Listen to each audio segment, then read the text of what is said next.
So when I speak of this centrality of evangelism, again I'd want to say I'm using this in an integrated sense. I don't mean something central that then makes everything else marginal and peripheral and unimportant. You know, this is a central thing, and all those other stuff, they don't really count. I'm using the word central more in the way that the hub is central to a wheel, meaning something like the driving wheel on a car. Now, a wheel is an integrated object. It integrates a hub at the center with a rim or a tire at the edge integrated through the spokes which connect the rim to the hub.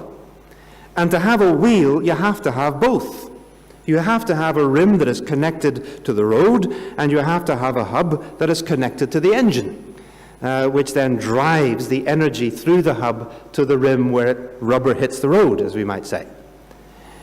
And in this analogy, which of course I immediately grant is not a particularly biblical one, but I still find it helpful at the moment, in this analogy for integral or integrated mission, the engine, of course, is that dynamic power of the biblical gospel, what God has done through Christ to save the world.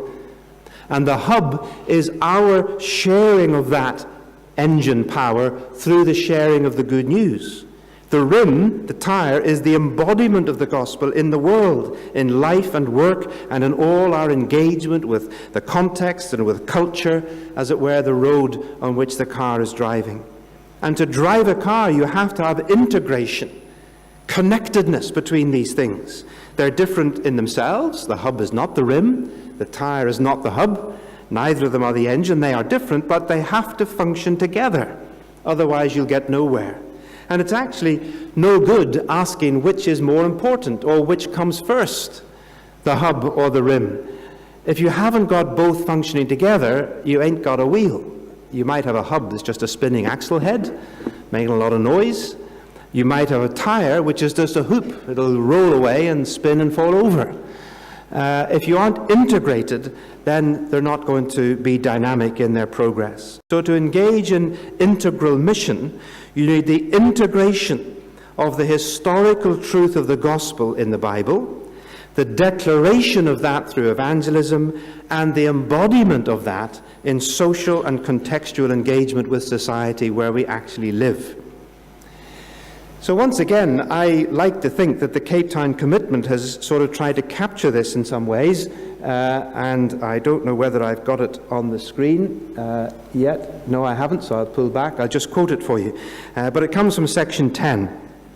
It talks about the integrity of our mission. It says this: the source of all our mission is what God has done in Christ for the redemption of the world as revealed in the Bible. Our evangelistic task is to make that good news known to all nations. That's the source. The context of all our mission is the world in which we live, the world of sin and suffering and injustice and creational disorder, into which God sends us to love and to serve for Christ's sake. All our mission, therefore, must reflect the integration of evangelism and committed engagement in the world, both of them, both evangelism and engagement, being ordered and driven by the whole biblical revelation of the gospel of God. So when we talk about integral mission, I hope you can see that I'm talking about something integrated, and the integrating center is the gospel and our proclamation of it.